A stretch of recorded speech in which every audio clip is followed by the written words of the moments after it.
تحل على مصر هذه الأيام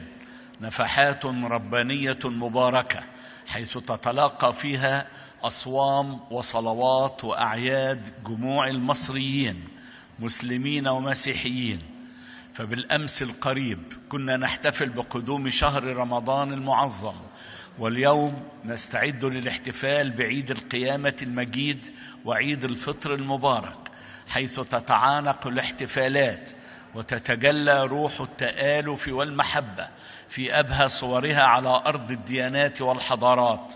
لترسل مصر للعالم أجمع رسالة محبة وتسامح تعكس جوهر وأصالة الشعب المصري